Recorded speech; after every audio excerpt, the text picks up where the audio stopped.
میرے محترم دوستو، بزرگو، عزیزو، اللہ تعالیٰ کے جتنے بھی احکام اور اوامر ہیں اس میں سب سے بڑا حکم اللہ پر ایمان لانا ہے۔ سب سے بڑا حکم اللہ پر ایمان لانا سب سے بڑا حکم ہے۔ جتنے بھی اللہ کے اوامر ہیں ان میں سب سے بڑا حکم، سب سے بڑا امر اللہ پر ایمان لانا ہے، اور یہ ایمان لانے کا حکم خود ایمان والوں کے لیے ہے۔ لوگ سارے اوامر سیکھتے ہیں علم کے ذریعے،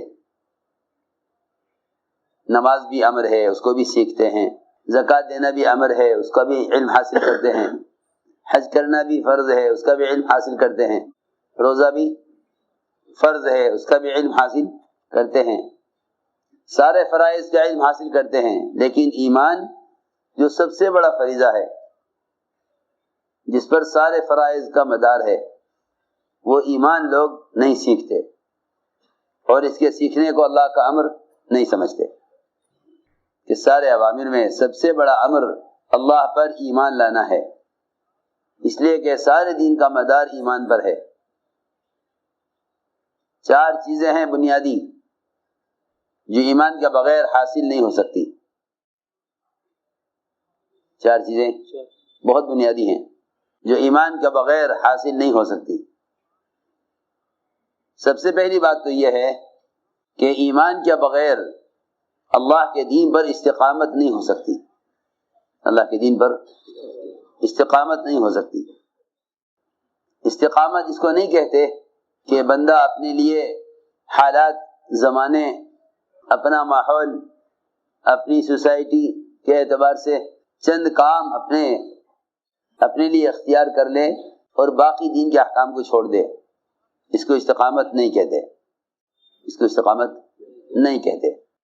میرا ملک، میرا علاقہ، میرا ماحول، میرے عزیز رشتہ دار، وہ اتنے دن پر راضی ہیں، وہ اتنے دن پر راضی ہیں، میں اتنا دن اختیار کروں گا جتنا دن اختیار کرنا میرے ماحول کے اعتبار سے کافی ہے۔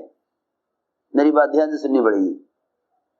تو لوگ چند اعمال اور اسلام کے چند احکام اپنے لیے خاص کر لیتے ہیں، اپنے لیے خاص کر لیتے ہیں، باقی دین کو اس لیے چھوڑ دیتے ہیں کہ باقی دین ہمارے ماحول میں نہیں چل سکتا۔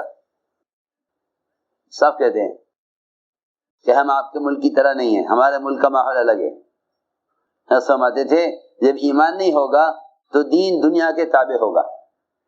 تو میں نے عرض کیا کہ استقامت یہ نہیں ہے کہ آدمی دین کے کچھ احکام اپنے لیے چھانٹ لے اور ان کو تھام کر بیٹھ جائے، اس کو استقامت نہیں کہتے، بلکہ استقامت کہتے ہیں پورے دین پر چلنے کو۔ استقامت پورے دین پر چلنا۔ فرمایا وَأَنِ اعْبُدُونِي هَذَا صِرَاطٌ مُسْتَقِيمٌ، کہ تم میری عبادت کرو، یہ سیدھا راستہ ہے۔ صراط مستقیم استقامت کا راستہ، پورے دین پر چلنے کا نام ہے۔ جزوی دین پر چلنا استقامت نہیں ہے، جزوی دین پر چلنا استقامت نہیں ہے۔ میں عرض کروں کہ جزوی دین پر صحابہ کے زمانے میں منافقین چلتے تھے، منافقین وہ چلتے تھے جزوی دین پر۔ انہوں نے کفر اور اسلام کے درمیان ایک الگ راستہ بنایا تھا، ایک الگ راستہ بنایا، کفر اسلام کے درمیان ایک الگ راستہ بنایا۔ وہ یہ کہتے تھے کہ حالات اور ماحول کے اعتبار سے دین پر عمل کرو۔ اللہ نے ان کا حال بیان کیا قرآن میں، وَمِنَ النَّاسِ مَن يَعْبُدُ اللَّهَ عَلَىٰ حَرْفٍ، کہ ایسے بھی لوگ ہیں کہ جو کفر و اسلام کے بارڈر پر چلتے ہیں، کفر اسلام کے بارڈر پر چلتے ہیں کہ اتنا دن اختیار کرو جتنا حالات جتنی اجازت دیں۔ تو اتنے دن اختیار کرتے تھے جتنے دین سے ان کی دنیا کا نقصان نہ ہو، اور جتنے دین سے باطل راضی رہے۔ سنو، اتنا دن اختیار کرتے تھے، باقی دین کو چھوڑ دیتے تھے۔ یہ دیکھتے تھے حالات کیسے ہیں، دیکھتے تھے حالات کیسے ہیں. تو اللہ نے فرمایا کہ ایسے بھی لوگ ہیں جو کفر اسلام کے بارڈر پر چلتے ہیں، اگر ان کو خیر نظر آتی اسلام میں تو کہتے کہ ہاں اسلام اچھا مذہب ہے، اور اگر ان پر حالات آ جاتے تو وہ کفر کی طرف پلٹ جاتے تھے، کفر کی طرف پلٹ جاتے تھے. یہ اللہ نے حال بیان کیا ہے ان کا. وَمِنَ النَّاسِ مَن يَعْبُدُ اللَّهَ عَلَى حَرْفٍ، کہ ایسے بھی لوگ ہیں جو کفر اسلام کے بارڈر پر چلتے ہیں، اگر وہ خیر پہنچے تو وہ کہتے تھے کہ ہاں مسلمانوں کے ساتھ ہو جاؤ. کیا ہو جاؤ؟ مسلمانوں کے ساتھ ہو جاؤ. اور اگر دیکھا کہ حالات خراب ہیں تو کہتے تھے کہ کفر کے ساتھ ہو جاؤ. کیوں؟ اس لیے کہ ایمان نہ ہونے کی وجہ سے وہ دین کو حق نہیں سمجھتے، دین کو حق نہیں سمجھتے. جو دین کو حق سمجھے گا، جو دین کو حق سمجھے گا وہ کسی کی ملامت سے متاثر نہیں ہوگا. جو دین کو حق سمجھے گا کسی کی ملامت سے متاثر نہیں ہوگا. اس لیے ایمان کی علامت بتائی ہے یہ کہ ایمان والے وہی لوگ ہیں، ایمان والے وہی لوگ ہیں جو اللہ کے دین کے بارے میں کسی کی ملامت کی پرواہ نہیں کرتے، جو اللہ کے دین کے بارے میں کسی کی ملامت کی پرواہ نہیں کرتے.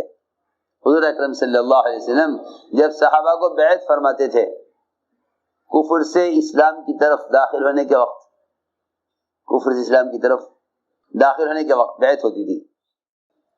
جب کفر سے آتے اسلام میں تو بیعت ہوتی تھی. اس بیعت میں یہ عہد لیا جاتا تھا کہ اس بات کا عہد کرو کہ ہم اللہ کے دین کے بارے میں کسی کی ملامت کی پرواہ نہیں کریں گے. یہ کفر سے اسلام میں داخل ہونے کی شرائط میں ہے. یہ بھی کہو لا نخاف فی اللہ لومۃ لائم، کہ ہم اللہ کے دین کے بارے میں کسی کی ملامت کی پرواہ نہیں کریں گے. اس کا عہد کرو. جہاں فرائض کو قائم کرنے کا حکم ہے بیعت کے مضمون میں، وہاں عہد اور بیعت میں یہ بھی ہے کہ اس کا بھی عہد کرو کہ ہم اللہ کے دین کے بارے میں کسی کی ملامت کی پرواہ نہیں کریں گے. اور یہ بھی بیعت میں شامل ہے کہ آپ نے فرمایا کہ میرے بعد دوسروں کو تم سے آگے بڑھایا جائے گا تو تم دعوت کے کام سے پیچھے نہیں ہٹو گے. یہ بھی سنو، یہ بھی عہد میں داخل ہے. وَعَلَىٰ أَثَرَةٍ عَلَيْنَا، واصلہ ابن اسقع رضی اللہ تعالی عنہ جب اسلام میں داخل ہونے کے لیے آپ سے بیعت ہونے لگے تو آپ نے یہ شرطیں لگائیں، آپ نے یہ شرطیں لگائیں.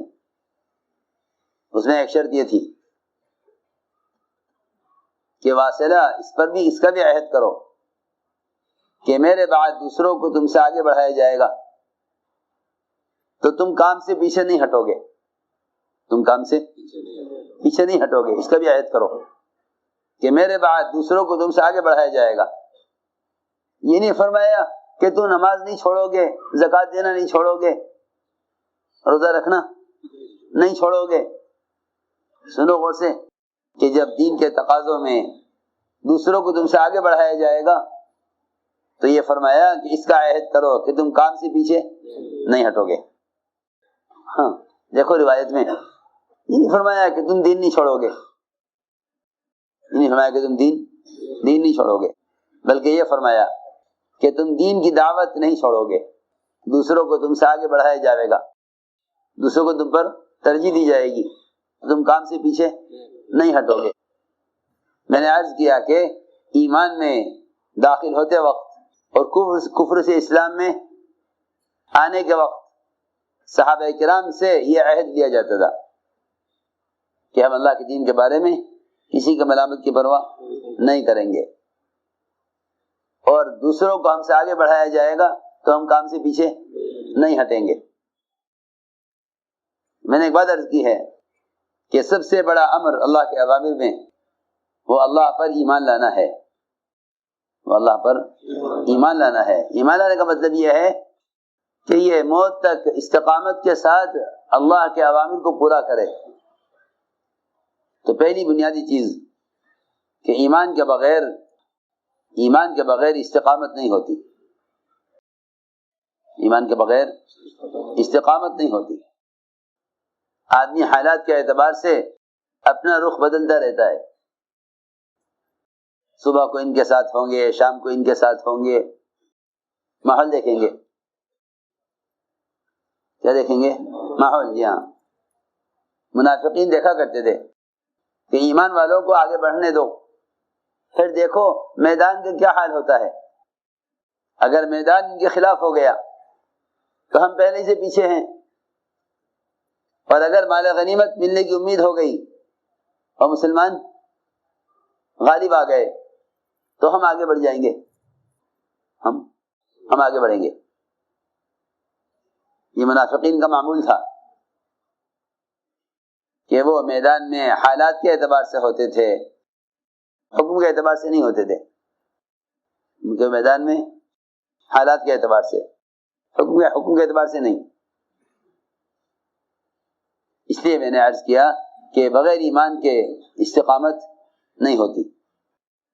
دوسری بات یہ ہے کہ بغیر ایمان کے اعمال میں اخلاص بھی نہیں ہوتا۔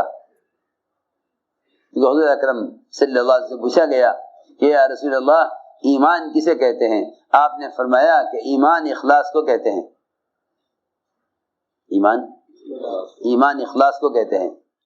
صحابی نے سوال کیا کہ ایمان کسے کہتے ہیں؟ فرمایا کہ ایمان اخلاص کو کہتے ہیں، ایمان اخلاص کو کہتے ہیں، کیونکہ جو آدمی مخلص ہوگا وہ کسی کی ملامت کی پرواہ نہیں کرے گا، کیونکہ ملامت کی پرواہ انہیں ہوتی ہے جو کام مخلوق کے لیے کرتے ہیں، جو کام مخلوق کے لیے کرتے ہیں، انہیں لوگوں کی ملامت کا اندیشہ ہوتا ہے۔ جو کام مخلوق کے لیے کرتے ہیں، مخلص نہیں ہوتے، وہ یا تو کام چھوڑ دیں گے لوگوں کی ملامت کرنے کی وجہ سے، یا کام کریں گے لوگوں کی تعریف کرنے کی وجہ سے، ان کی تعریف کی جائے گی تو وہ کام کریں گے، ہاں ان کی تعریف کی جائے گی تو وہ کام کریں گے۔ اور اگر ان کو الزام دیا گیا کہ تم نے کام صحیح نہیں کیا تو وہ کام چھوڑ دیں گے۔ اس لیے کہ جو آدمی مخلوق کے لیے کرتا ہے اسے مخلوق کی ناراضگی اور مخلوق کی رضا، اس پر اس کے عمل کا مدار ہوتا ہے کہ لوگ میرے عمل کو دیکھ کر کیا کہتے ہیں۔ اس لیے فرمایا کہ ایمان کے بغیر اعمال میں اخلاص بھی نہیں ہوتا۔ تیسری بات یہ ہے کہ ایمان کے بغیر اعمال میں اجر نہیں ہوگا، کہ اعمال کا اجر ایمان کے بقدر، اعمال کا اجر ایمان کے بقدر۔ اور چوتھی بات یہ ہے کہ جتنے اللہ تعالیٰ کے وعدے ہیں وہ وعدے ایمان والوں کے لیے پورے ہوں گے۔ جو وعدوں میں شک کریں گے وعدوں کو نہیں پائیں گے، جو وعدوں میں شک کریں گے وہ وعدوں کو نہیں پائیں گے۔ یہ چار چیزیں ہیں بنیادی، ایمان کے بغیر استقامت نہیں، ایمان کے بغیر اخلاص نہیں، ایمان کے بغیر اجر نہیں، اور ایمان کے بغیر وعدے پورے نہیں ہوتے۔ یہ چار چیزیں ہیں بنیادی، ایمان کے بغیر استقامت نہیں، ایمان کے بغیر اخلاص نہیں، ایمان کے بغیر اجر نہیں، اور ایمان کے بغیر وعدے پورے نہیں ہوتے، ایمان کے بغیر وعدے پورے نہیں ہوتے۔